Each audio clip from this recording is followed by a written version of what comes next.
Good morning, everybody. Matt Modak here to give you my favorite MLB home run predictions for today. We're talking Friday, August 15th. Happy Friday, everybody. The Dong Report is back in your life. I'm going to have 7 total players on Dong Watch for today's MLB betting slate. Pretty confident in the 7 plays that we have. Of course, going to give you my 3 favorites if that's all you want to do. And then, of course, if you want to do what I'm doing and spray the board, you can do that as well. Would appreciate it if you could just watch the entire video. That definitely helps me out a ton. And then if you could like, comment, subscribe, all that good stuff. Before we get into today, let's recap yesterday, which was literally a completely break-even day. We literally went 0.00 units in terms of profit loss, however you want to categorize it. Julio Rodriguez came through with a home run in the first game of the day. That was awesome because we had like 3 hours where he hit a home run, and then with the rest of the night slate upon us, unfortunately, it did not go well. We only got Riley Green of the night game, or of the night games, I should say. And yeah, pretty frustrating day overall. Again, 0.00 units of profit loss, whatever, isn't terrible, but considering the way it started, I was hoping for a better day. On the entire year, broken my formula of profit of 1 unit, but that's okay. We stick at 2.14 units of profit on the year. 1.67% ROI. Obviously, that stuff isn't incredible by any means. I do just want to mention at the beginning of the year and for most of the season up until basically June 21st, I would play 3 to 4 favorites a day, and I'll play those for mostly a quarter unit, sometimes different depending on the odds, but mostly a quarter unit. That did not go well, down 4.45 units, only playing the favorites. Since I decided to spray the board, things have gone much better. You see the profit goes up to 6.59 units. And the only reason why I have since June 21st is because there was a stretch at the end of May. I had a 3-day stretch where I did spray the board.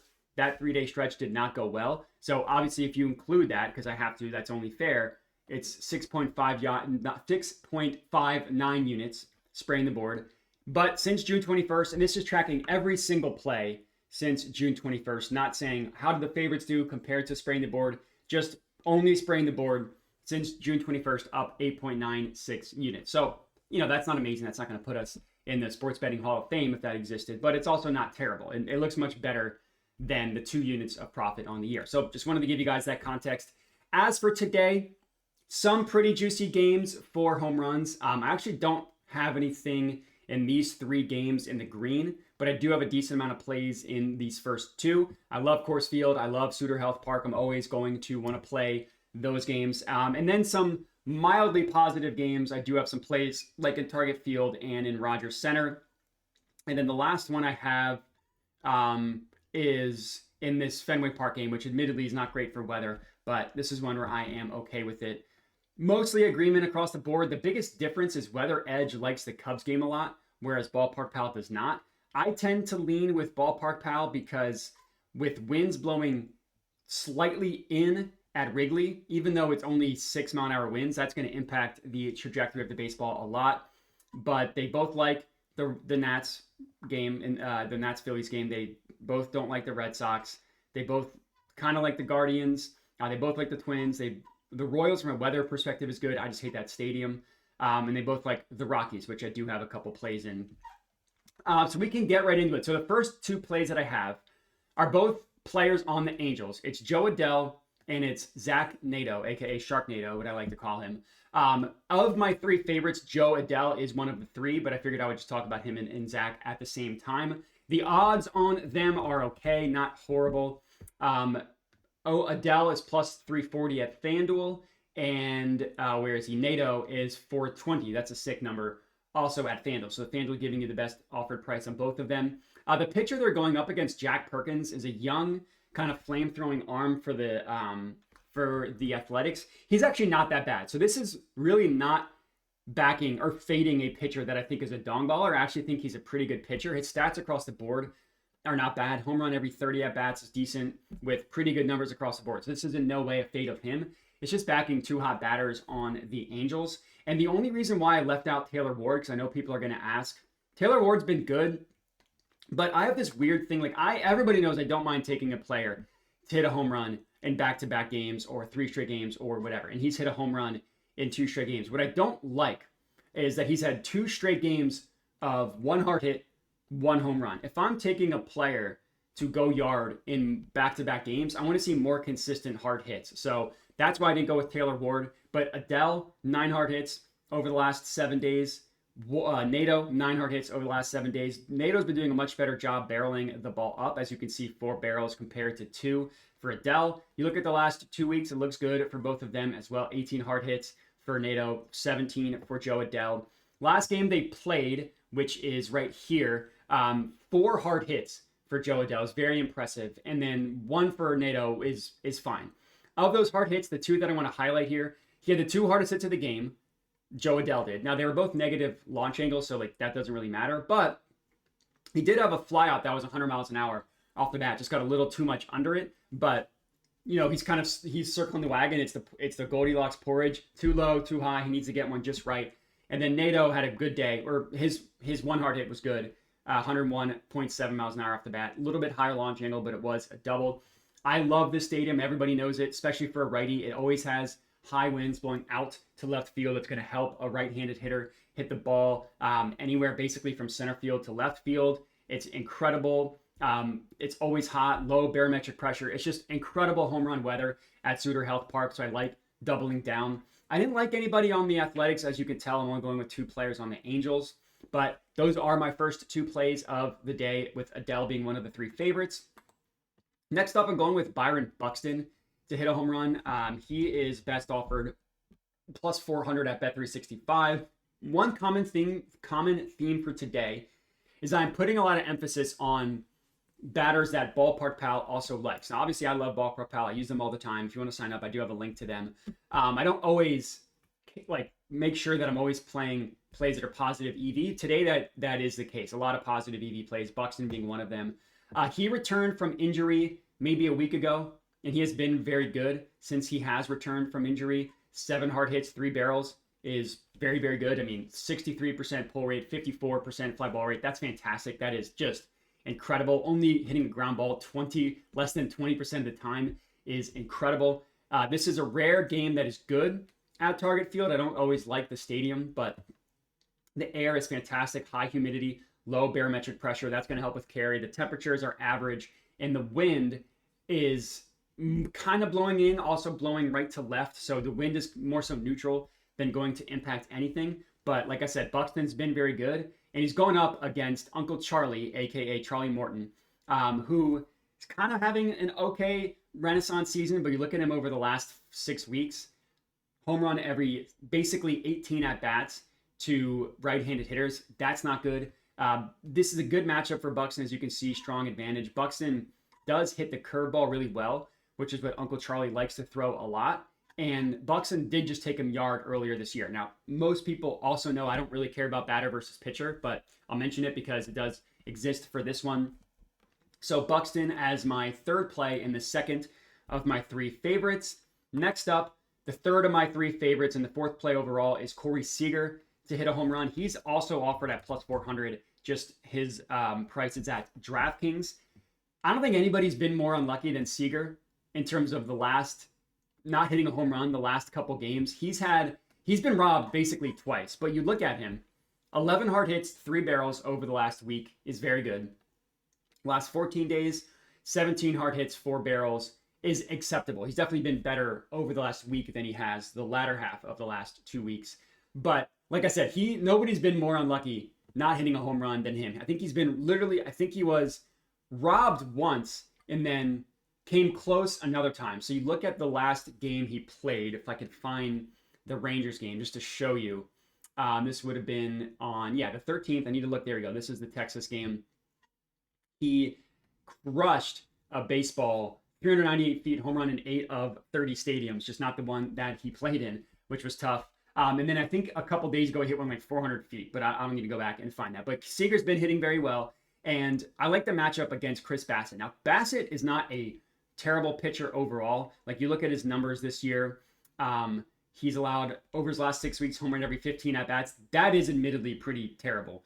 He is, I guess recently he's been slightly worse against lefties, but it's more so even in terms of home runs. I mean, his stats across the board are really, really bad. 13% barrel rate is disgusting. home run per 9, 2.34 is disgusting. Super low strikeout rate, just really, really bad numbers across the board. That's over the last 6 weeks. You look at the entire year for him, you see he's not been quite as bad. And I guess I mixed up him and Jose Barrios. Barrios is worse against righties, but you definitely want to target a lefty against him. And Ballpark Pal loves this matchup. I mean, extreme advantage in favor of Seager, 10 out of 10. A- matchup for him, F matchup for Corey Seager. I mean, Seager's awesome, so he's going to be good on a lot of this stuff, but good from a release point, good from a pitch mix perspective, and none of the pitches that Bassett throws are really that good. If they have the roof open, it's going to be a good weather game at Rogers Center. Winds slightly blowing out. It's a little bit hot, mostly more so neutral than anything, but I do like this play a lot on Corey Seager. Next up, 2 players in the Rockies game, Ketel Marte and Corbin Carroll. I love both of them. I just don't love the odds, which is why I didn't make them a favorite. They're both best offered on 365 with Carroll at 265 and Ketel Marte at plus 270. But both of these batters are just red hot. They're both hitting incredibly well recently. You look at the last week, 15 hard hits, 6 barrels for Corbin Carroll, 13 hard hits, 4 barrels for Ketel Marte. You look at the last 14 days, same thing. They're both awesome. 21 hard hits, 9 barrels for Corbin, 20 hard hits, 5 barrels for Ketel Marte. You look at that league-wide, especially the Corbin Carroll. He is tied for the league lead in barrels over the last week, and he's not far off in terms of hard hits. He's one of 15 players with 21 or more hard hits. So he's been fantastic, and Ketel Marte is not that far behind him either with 20 hard hits and 5 barrels. Neither of them hit a home run yesterday, which I was close to taking both of them, so I'm glad I didn't. Ketel Marte really got unlucky. He hit one off like the top of the wall, but they both had good days. 3 hard hits for Ketel Marte, only 1 for Corbin, but it was hit pretty hard. The EV on that, 4th hardest hit of the game, 106 miles an hour off the bat. But yeah, Ketel Marte hit a double, 382 feet. Literally hit the top of the wall, but he had a really good day. 3 hard hits, including the hardest hit of the game. And in terms of EV, like even at the low price for Corbin Carroll, it's still considered positive expected value, which is why I felt comfortable with it. And then Ketel Marte is just swinging such a hot bat. Like he hit a home run, I think, in back-to-back games heading in to yesterday. And no, he didn't hit a home run, but he still had 3 hard hits. Like you look at his hard hit numbers recently for Ketel Marte, you know, I showed you the numbers. A lot of that has been very recent, like literally the last 2 days combined 7 hard hits and 3 barrels. So he's been fantastic. So I feel good about going with him. And then the last play of the game is the only player that we went with yesterday. Kyle Stowers, I'm taking him once again to hit a home run. Really like this play on Ballpark Pal. Really like the odds at plus 525. The true odds on this one are plus 424. So you kind of see the value on that. Yes, Fenway Park, it's the only game that I play that's in the red in terms of home run. They got that weird right field that's like really, really short at the pole. Then it gets really deep, and then it gets shorter as it goes. It's an interesting stadium at Fenway Park, but it's rare that Ballpark Pal will have somebody as positive EV when the weather stinks as much as it does. And Stowers has been incredibly unlucky in the home run department recently. That's not where I want to go. I want to go to Marlins. You look at the last 14 days, 17 hard hits and 4 barrels is acceptable. It's not amazing, but it's acceptable. And then you look at the last week, and this might take a little bit to load. So we'll go to the pitching matchup, which is the pitcher is, where is he? It's Giolito. That's right. Lucas Giolito is the pitcher for the Red Sox, and Lucas Giolito, he's not terrible. Like home run under 25 at bats to lefties is well within our range. Like we prefer under 20. Anything under 25 is fine. That's on the year. Over the last 6 weeks for Giolito, it's every 22 at bats, so slightly worse. The numbers across the board, some are bad. Like the barrel rate is super high. The hard hit rate is pretty low. The fly ball rate is pretty high. The K rate is average. So there's some good, some bad. But Stowers has been good. Last week, he has 7 hard hits, 3 barrels, no home runs to show for those barrels. You look at like other like Jacob Marseille, 2 home runs off 3 barrels. He's got 0 to show for it. And like he's hitting the ball in the air at a pretty good rate. And the launch angle is fantastic. So like he's doing a good job barreling the ball up. The hard hits aren't quite there, but he's doing a good job barreling the ball up. And this is a really good matchup for him, mostly because he does a good job hitting the fastball. Granted, it's a B, but he has good numbers against the fastball. Like if I show you his ISO rate against the four seam fastball on the entire year. 301 is very, very good. 15% barrel rate is very good. 50% hard hit rate is very good. Fly ball rate at 43% is very good. And that's what he's going to see half the time from Giolito. You want to look at the changeup. It's not quite, actually, the fly ball rate is lower. The ISO rate is lower. Still a very good barrel rate, a very good hard hit rate. And that's what, going to be 80% of the pitches that he sees, 78%. So I like it a lot for Kyle Stowers. That is our 7th and final play of the video. We'll do a quick recap and we'll get out of here. So of the 7, Zach Nato, Joe Adell, and Adell is one of the 3 favorites. Then the 2 Rockies guys, Corbin Carroll and Ketel Marte. Then the next 2, Buxton and Seager, are 2 of the favorites. And then Kyle Stowers. That's all we got. Appreciate everybody for watching. Make sure to like the video, comment, subscribe, all that good stuff. Check out links in the description of the video. Bet responsibly and have a good one.